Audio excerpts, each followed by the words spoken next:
My husband went to the army as a doctor, taking his frail and sickly sister-in-law with him, simply because the conditions in the countryside were poor, and he was afraid she would suffer.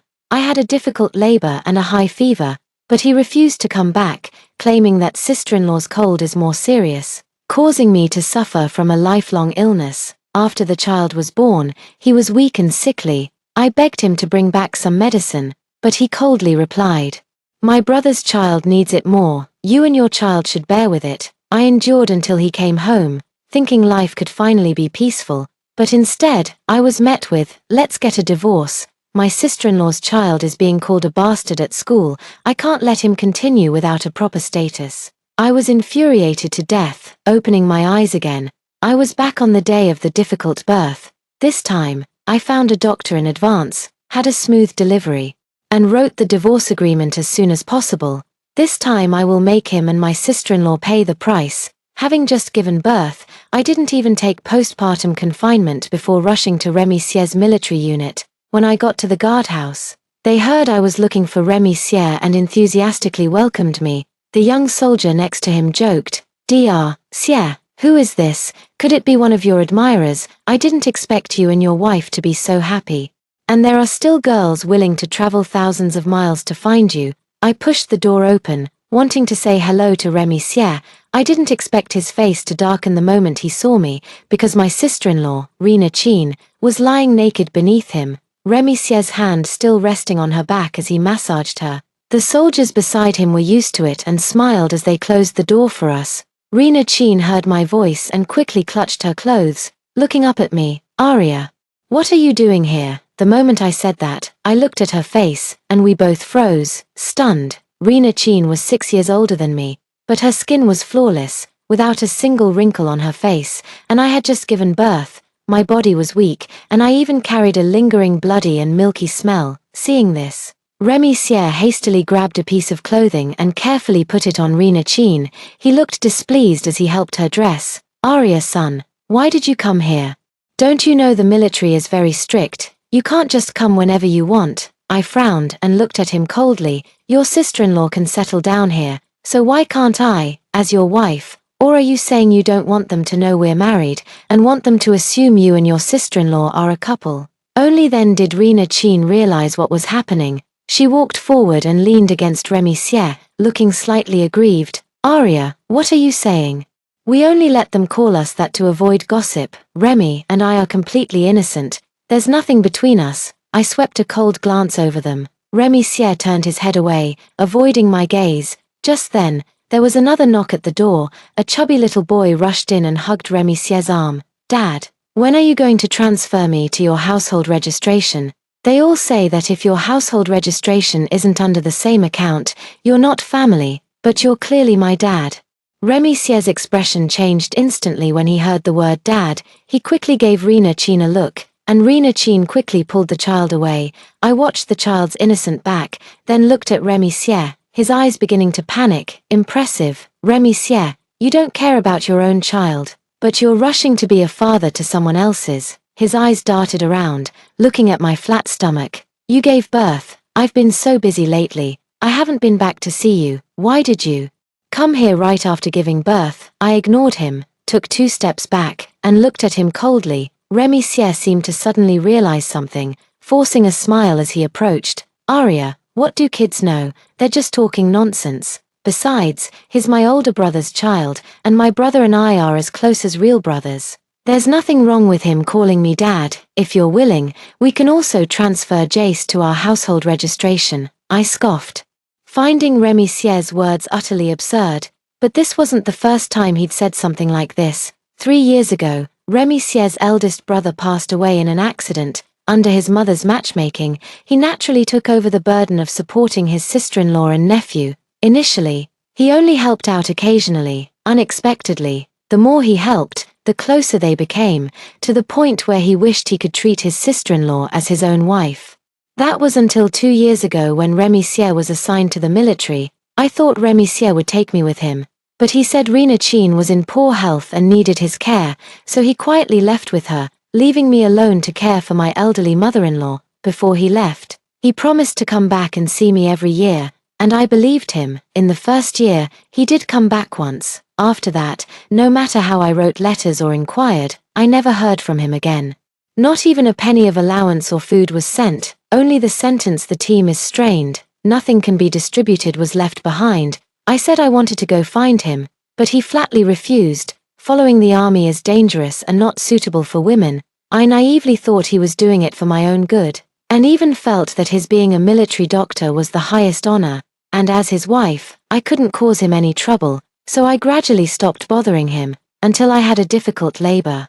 And the village doctor was helpless, saying that only Remy Sier could save me. I asked someone to send him a letter day and night, but he replied, "My sister-in-law has a fever, I can't get away." After the child was born, I developed health problems. When he returned from his military service, the first thing he did was not to visit, but to file for divorce, simply because he said he couldn't let Jay Sier become a bastard without a father. I just found it laughable. For all these years that Rena Chin had been with Sier alongside the army, everyone had assumed that she was Mrs. Sier, while my child and I were nothing more than a burden without a title. Just as I was about to say something, a crashing sound suddenly came from outside the door.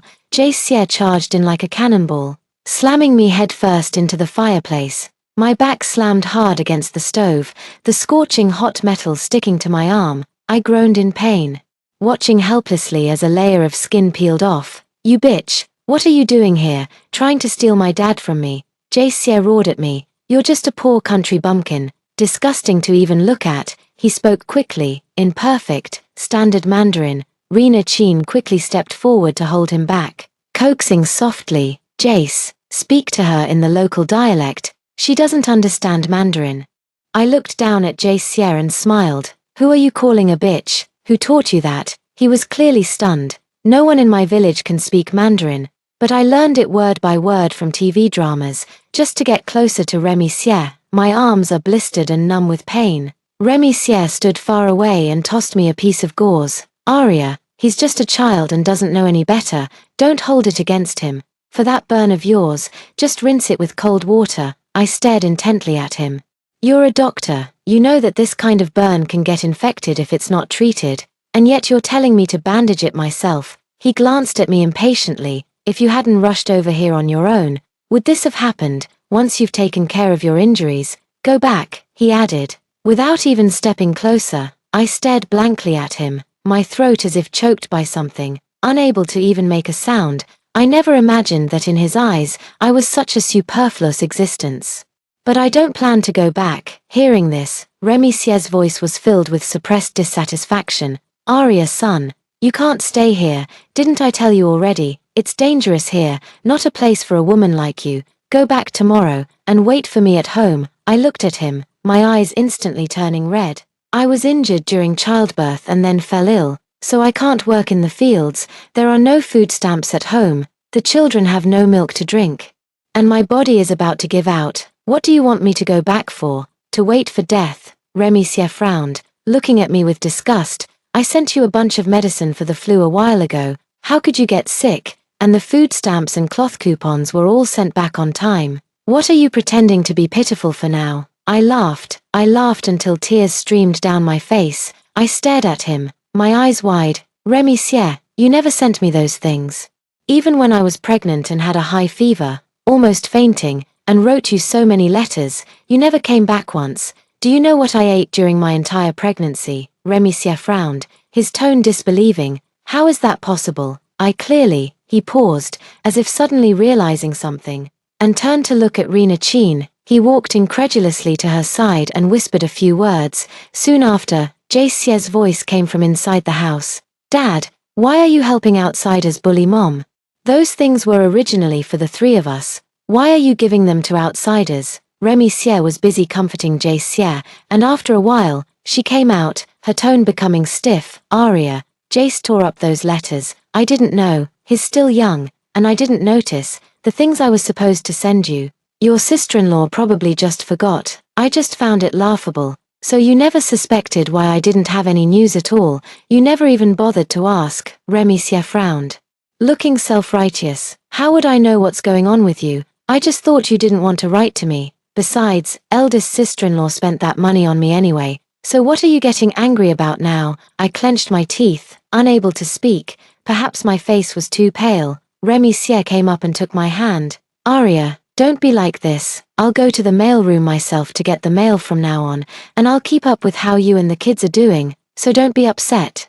You haven't been feeling well lately, so stay here for a few more days, and I'll help you recuperate. Go back after you've recovered. The kids need you too. I snorted coldly, not wanting to pay him any attention at all, and turned to go inside. Remy Sier followed closely behind, with no one else in the room. His eyes suddenly became fiery. He sat down on the edge of my bed and whispered, "Aria, I've missed you so much." With that, he couldn't wait to kiss my lips. The next second, there was a violent knock on the door. Jace Sier sat at the door, a large patch of red and swollen burn marks clearly visible on his arm. Rena Chin stood aside, looking panicked and helpless. She was sobbing uncontrollably. I don't even know what happened. That kettle wasn't supposed to be there. Maybe Aria touched it when she was pouring water and moved the kettle.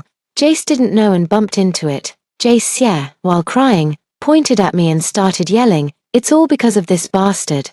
It's all because of this bitch. If it weren't for her, I wouldn't have been burned. Daddy, I don't want her living here. You kick her out." Remy Sier's expression clearly showed impatience, her eyes turning colder.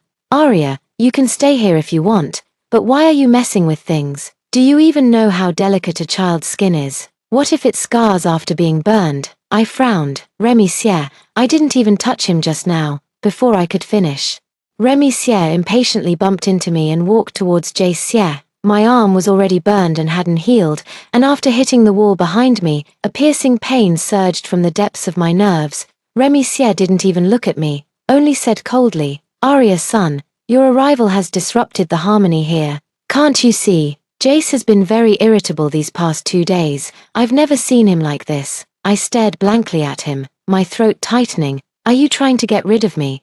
He didn't answer, but silently looked away, as if in agreement. After a long time, I finally spoke. "I'm not leaving. You're my husband. I shouldn't be the one to leave." Hearing this, Remy Sier sighed in annoyance and dragged me out the door. My arm was still bleeding, but he didn't even glance at it. He just roughly stuffed a few food stamps into my bag. "Get lost. Don't get in our way here." Hearing these words, I felt a tightness in my chest and my breathing became erratic. Turning my head again, I saw him squatting next to Jace Sier, applying medicine for him. So it wasn't that he didn't know how to be good to people, but that he simply didn't want to be good to me. When bandaging Jace Sier just now, he was skillful and meticulous, but when it came to me, he wouldn't even hand me a piece of gauze. More and more people gathered around, their eyes filled with disdain. From inside the house, Jace Sier's crying continued, mixed with Remy Sier's soft words of comfort to Rena Chin.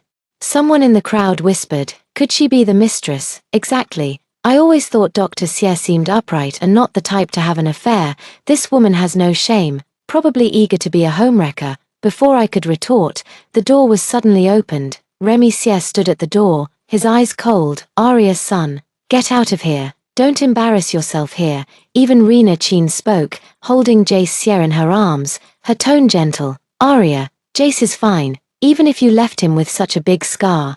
He won't blame you." The surrounding sounds grew increasingly chaotic, but I suddenly became quiet. I looked up at Rena Chin, a slow smile curving at the corners of my mouth. Then, step by step, I knelt down and wailed, "Sister-in-law, Jace is your and my brother's child. Don't worry, I will take good care of them and treat them as my own sons." I looked up at her, tears in my eyes, but my tone carried a sarcastic plea. "Please, give me back my husband." "Okay." The people around me immediately quieted down when they heard me call him husband. They all looked at Remy Sier, their eyes filled with confusion and surprise. "Wait, she just called Rena Chin sister-in-law. What's the relationship here?"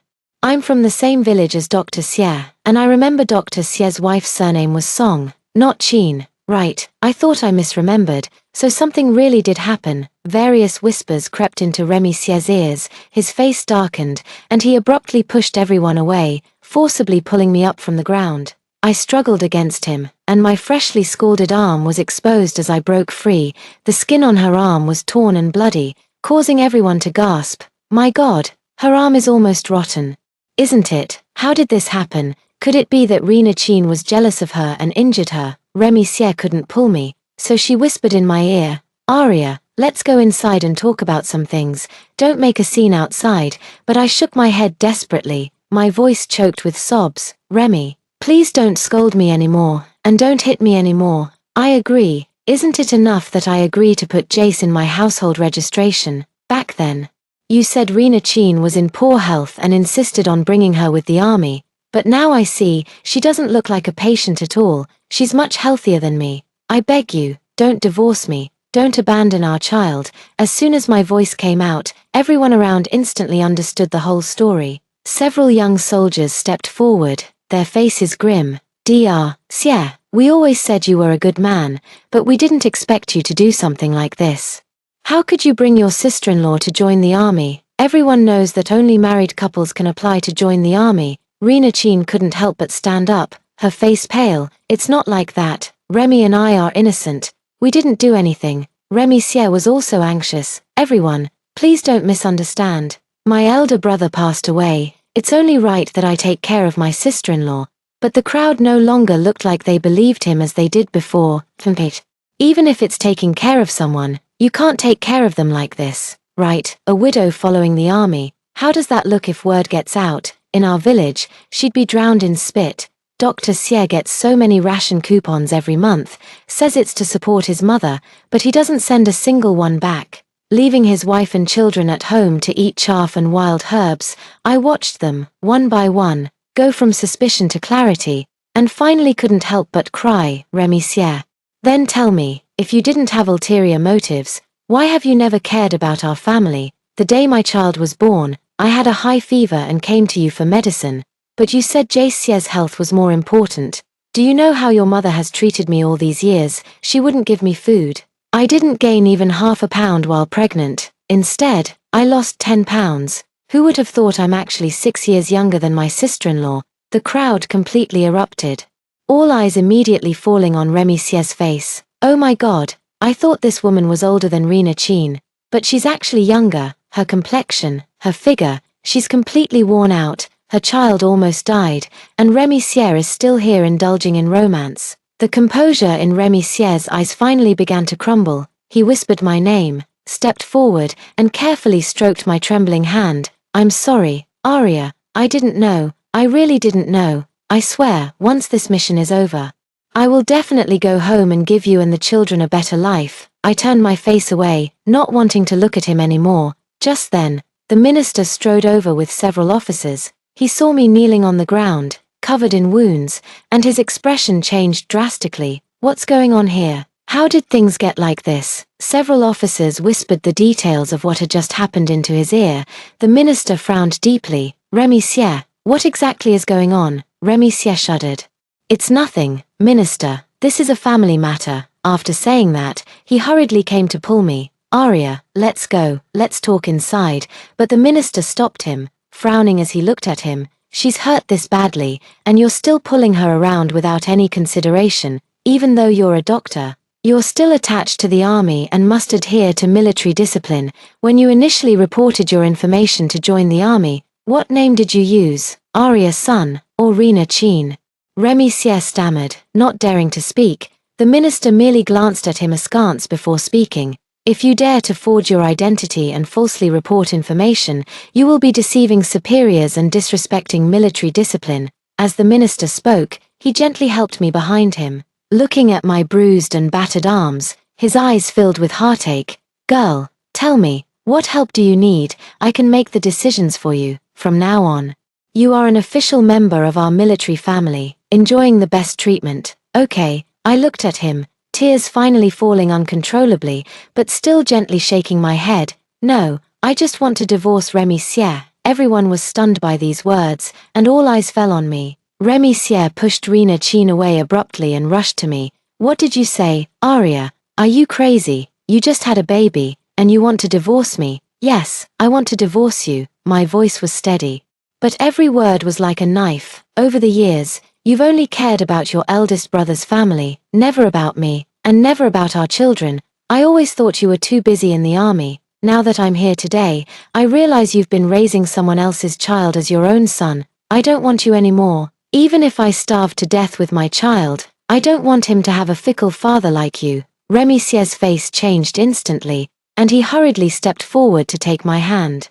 Arya, what are you saying? There must be some misunderstanding. I'm not as bad as you say. We can't get divorced. I looked up at him and asked coldly, why not? Haven't you already started a new family? What do you want from me now? I shook him off and turned to the minister. Minister, I am formally applying for a divorce. I hope you will approve it. Remicier panicked upon hearing this. He pulled me aside, his face gloomy. Minister, this matter requires my approval to proceed. She can't make the decision alone. The minister's face darkened, and his eyes clearly turned cold. Though disagreeing, he shook his head at me with a helpless expression. I also understood the minister's difficulties and decided to stay first and then think of a good countermeasure.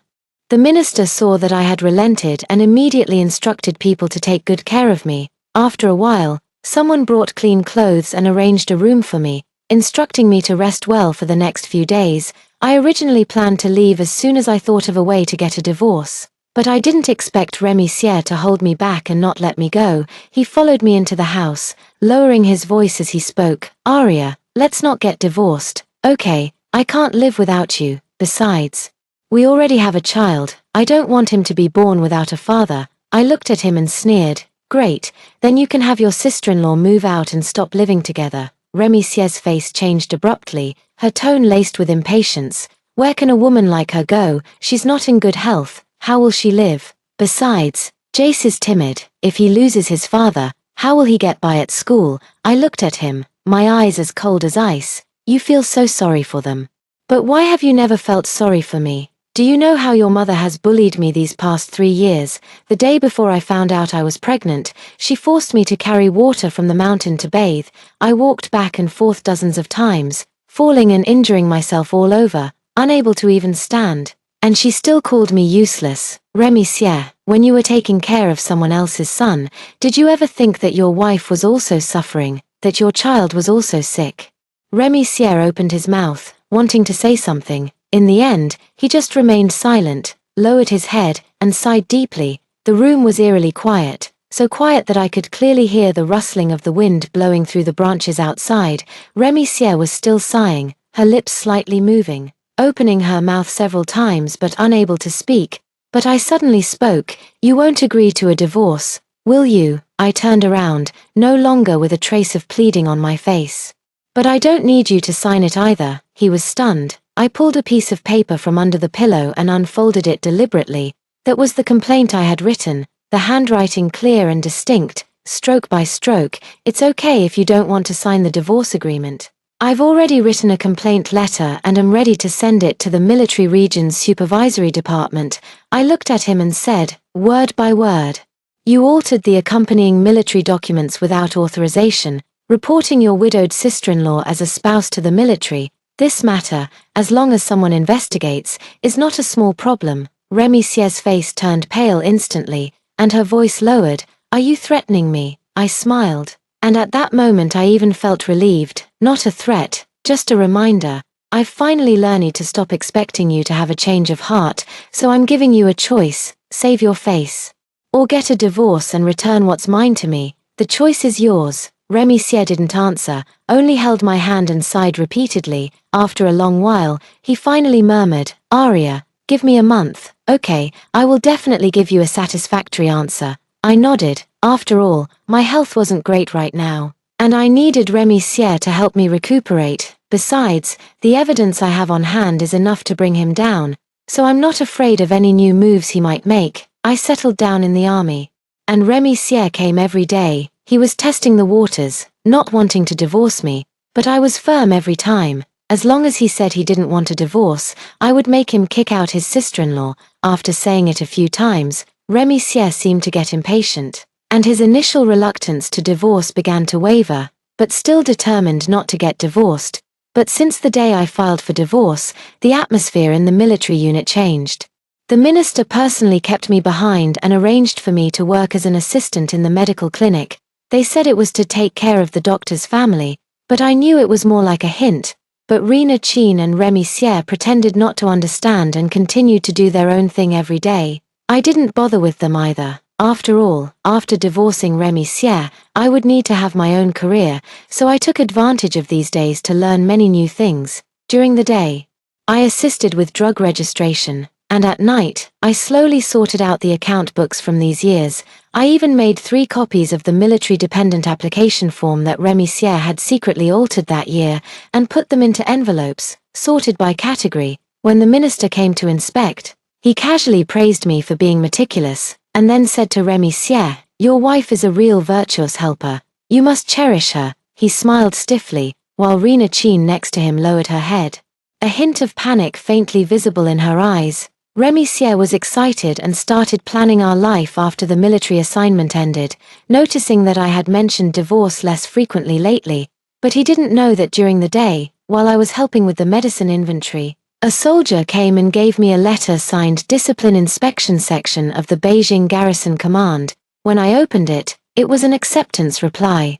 "We have received the content of your report regarding issues such as forgery of military family information, private use of military resources, and failure to fulfill the duty of supporting military family members. A formal investigation will be launched after verification. Thank you for your cooperation and trust." I folded the letter and put it in a book behind the medicine cabinet. From this moment on, Remy Sier's truly good days were over, but before Remy Sier's scandal could be exposed, Rena Chin had an accident first. I was in the medical room organizing the medicine cabinet when someone came running in, panting, and said excitedly, "Aria, come out quickly. Dr. Sier has gone mad, he's hitting people." I frowned and put down what I was doing. Walking out the door, I saw Remy Sier rushing into the military camp living area, his face pale, his eyes almost showing a breakdown. He kicked open Rena Chin's door. A logistics soldier in military uniform inside the room didn't even have time to react before being punched to the ground. Rena Chin was only wearing a loosely fitted nightgown, with light makeup on her face, and clutching the bracelet that Remy Sier had obtained for her. She panicked and cried, trying to stop Remy Sier. "Remy, let me explain, it's not what you think, not what I think." Remy Sier seemed to have gone mad, his voice cracking. "I even lost my wife for you, all for you. And it turns out you've been with someone else all along." He roared like a beast, his eyes bloodshot, his fingers trembling. "You said you weren't feeling well and wanted me to take you with the army. You said you were afraid the villagers would bully you, afraid no one would take care of Jace. And what happened? You were in my house, sleeping with another man. Are you worthy of my brother?" I stood on the very edge of the crowd, watching quietly. Without a word, someone recognized me and asked softly, "Aria, aren't you going in to take a look?" I smiled and shook my head. The next morning, Remy Sier came. He stood at the entrance of the infirmary, unshaven, with a hollow look in his eyes. He looked at me, his voice low and hoarse. "Aria, I was wrong. I know now that you are the most important. That bitch Rena Chin has been lying to me all along.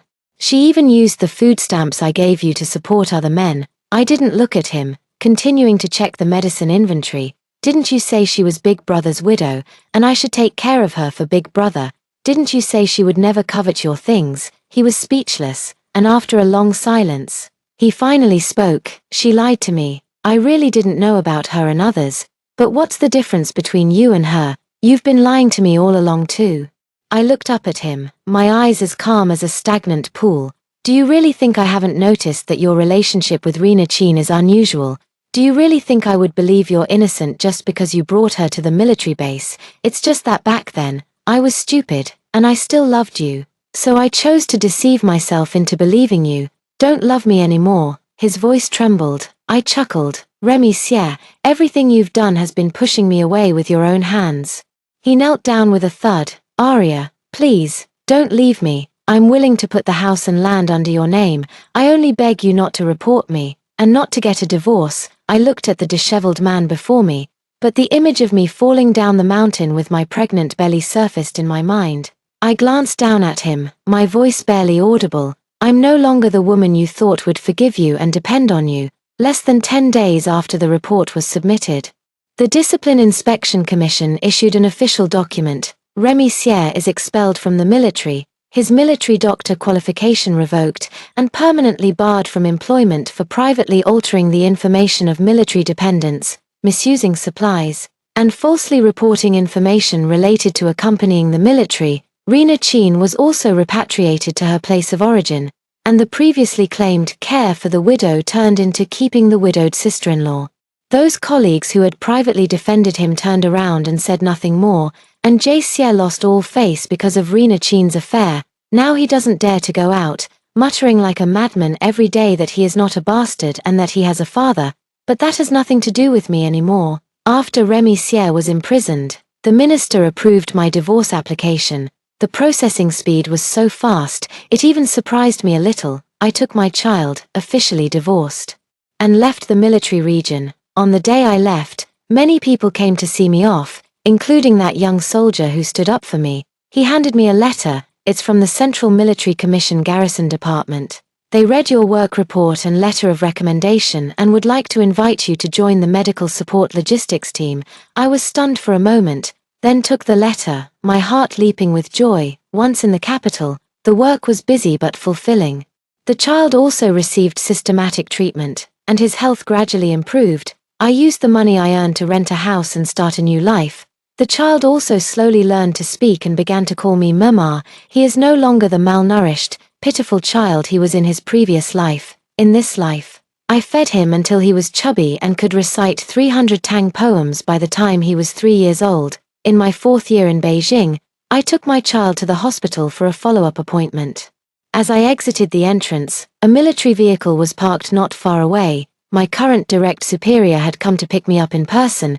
He had always taken great care of me, not the passionate pursuit, but the patient waiting. He smiled and waved at me, holding the gifts he had bought for me in Xiaobao. I was putting a scarf around the child, ready to walk towards him, when I heard a hoarse shout from behind. Aria. I didn't move, nor did I stop walking. It wasn't until that voice, hoarse and pleading, sounded a second time. Aria-san, wait for me. It's me, Remy Xie. That's when I turned back. Remy Xie was wearing an old, faded army coat, his face devoid of its former heroic spirit, leaving only exhaustion and weariness. He's lost a lot of weight, and the dark circles under his eyes reveal years of sleepless nights. He walked towards me cautiously, his voice trembling. Aria, I'm out of prison. I've been thinking about a lot of things these past few years. I was wrong. Are you doing well now?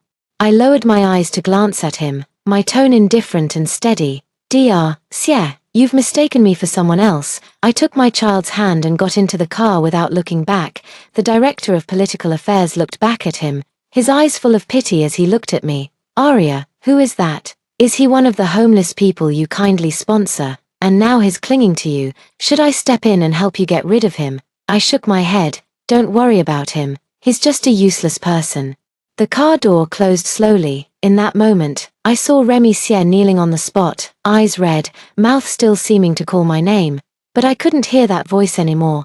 I thought things would end here. I didn't expect that Remy Xie, since that day, would guard the hospital where I work every day like a madman. It just so happened that one day my boss didn't pick me up, and as I walked out the door alone after a night shift, I saw Remy Xie standing under the plane trees across the street.